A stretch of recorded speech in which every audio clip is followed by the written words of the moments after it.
पिछले साल पढ़े थे 8वीं में अलंकार। अभी मैं तुम लोगों को अलंकार बताऊंगी, ठीक है? क्या चीज?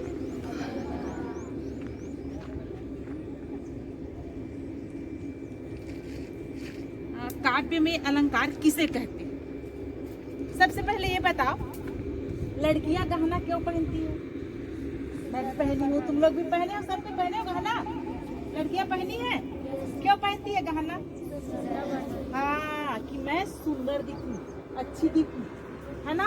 वैसे ही काव्य में, काव्य की सुंदरता बढ़ाने के लिए जिसका उपयोग किया जाता है उसे अलंकार कहते हैं। अर्थात जो काव्य की सुंदरता को बढ़ाता है, जिसके कारण काव्य की सुंदरता बढ़ जाती है, उसे अलंकार कहते हैं। आया अलंकार की परिभाषा समझ में? जिसके कारण काव्य की सुंदरता बढ़ जाती है उसे अलंकार कहते हैं। क्या कहते हैं? अलंकार। इसके दो प्रकार होते हैं, अलंकार के दो प्रकार। अब हम लोग तो सुंदरता बढ़ाने के लिए कान में, नाक में ऐसा पहने हैं ना। अब कविता की सुंदरता कैसे बढ़ेगी, काव्य की सुंदरता कैसे बढ़ेगी? एक तो बढ़ सकता है शब्दों के कारण, या दूसरा बढ़ सकता है अर्थ के कारण।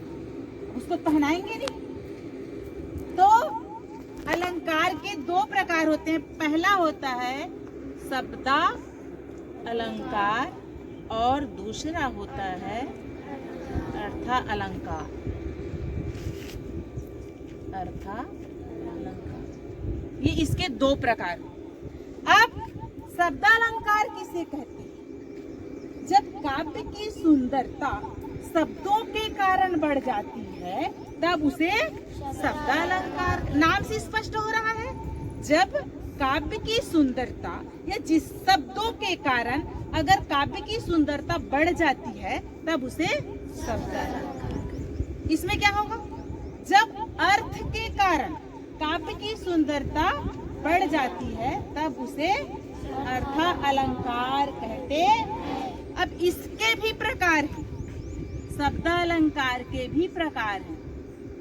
शब्दालंकार के 3 प्रकार हैं। कितने प्रकार हैं? 3। और अर्थालंकार के भी हम 3 प्रकार यहाँ पर पढ़ेंगे। शब्दालंकार का पहला प्रकार है अनुप्रास। कौन सा अलंकार? अनुप्रास।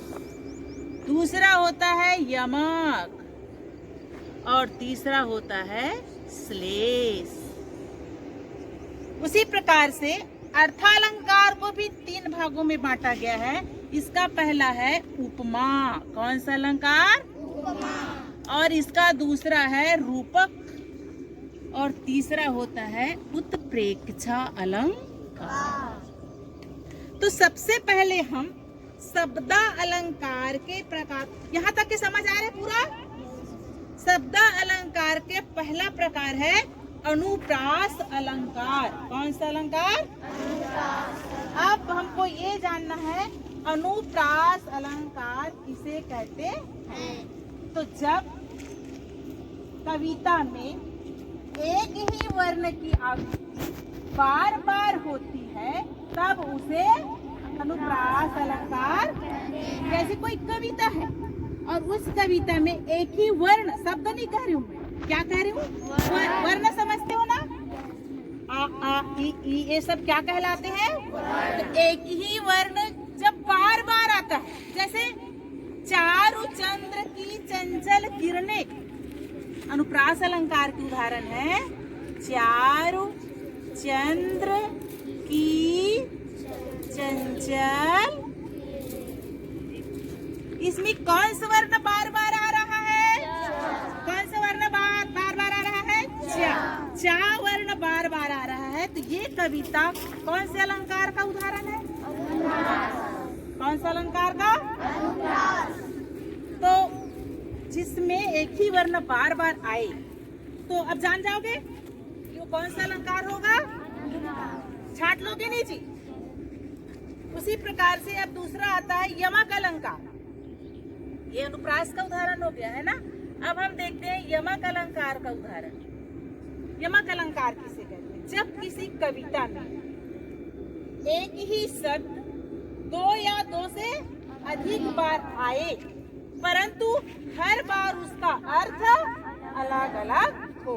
जैसे कोई कविता है और उसमें एक ही शब्द दो बार आता है या उससे अधिक बार आता है और हर बार उसका अर्थ अलग अलग होता है, तब उसे हम, जैसे देखो यमक अलंकार का उदाहरण देखो, कनक कनकते सौ गुनी, कनक कनकते मादकता अधिकाय, मादकता अधिकाय, जो खाए पौराय नर, जो पाए पौरा। यहाँ पर देखिए कनक कनक शब्द दो बार उपयोग हो रहा है। कनक कनकते सौ गुनी, मादकता अधिकाय, जो खाए पौराय नर, जो पाए। यहाँ पर कौन सा शब्द दो बार है? कनक। पर इस कनक का पहले अर्थ होता है सोना और इस कनक का अर्थ है धतूरा। क्या है? मैंने इसमें दो कनक है और दोनों कनक का अर्थ अलग अलग है। यहाँ पर एक तो आदमी सोना को पा करके बौरा जाता है, मतलब पागल हो जाता है, और दूसरा धतूरा को खा करके, जो खाए बौरा, एक तो धतूरा को खा करके बौरा जाता है और जो पाए बौरा, सोना को पा करके बौरा जाता है। ज्यादा धन होता है तो आदमी पागल हो जाता है। धतूरा जानते हैं आप लोग? धतूरा जो शंकर भगवान में चढ़ता है जी, वो भी जहरीला होता है, उसको खाने से भी आदमी पागल हो जाता है। तो यहाँ पर कनक कनक है और कनक कनक में दोनों का अर्थ। और आप लोगों को मैं उदाहरण बता रही हूँ। एक बेर खाती थी सो एक बेर खाती है, एक बेर खाती थी। यहाँ पर कौन सा शब्द दो बार आ रहा है? बेर। एक बेर खाती थी सो एक बेर खाती है। तो यहाँ पर कौन सा शब्द दो बार आ रहा है? बेर शब्द। तो इसमें एक बेर का अर्थ है एक बार, ठीक है, और एक बेर का अर्थ है वो कोई का फल। समझ रहे हो ना? एक बेर का अर्थ है बार और एक बेर का अर्थ है बेर, बेर का फल। तो ये समझ में आया यमक अलंकार? एक ही शब्द दो या दो से अधिक बार भी रह सकते, बट उसका अर्थ जो है वो क्या रहेगा? अलग अलग रहेगा। तब उसे हम क्या कहेंगे? क्या कहेंगे? अब तीसरा है श्लेष। श्लेष माने होता है चिपका हुआ। श्लेष का मतलब होता है जब एक ही शब्द में कई अर्थ चिपके हुए होते हैं। एक ही शब्द में कई अर्थ चिपके हुए होते हैं, तब उसे हम कौन सा अलंकार कहेंगे? श्लेष अलंकार। कौन सा अलंकार? अब कैसे एक ही शब्द में अर्थ चिपके रहेंगे, ये सोच रहे होंगे? तो उसका एक बहुत सुंदर उदाहरण है। पानी गए न उबरे, इस कविता को सुने हो? हाँ? रही मन पानी राखिए बिन पानी सब सून, पानी गए न उबरे मोती मानुष चून। इस कविता को सुने हो? किसका कविता है? रहीम दास। किसका है? रहीम जी के कविता है। तो देखिए, पानी गए न उबरे मोती मानुष चून दिख रहा है। यहाँ पर पानी एक बार है, पर इस पानी का तीन अर्थ है। क्या अर्थ है? देखिए, पहला पानी का अर्थ है मोती के लिए चमक,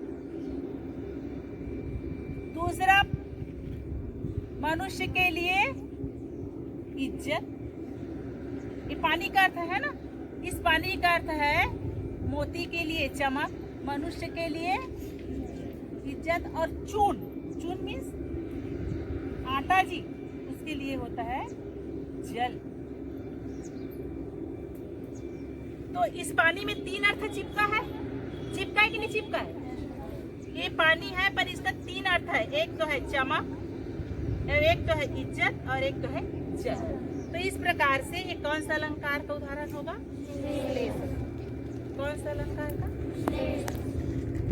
ठीक है।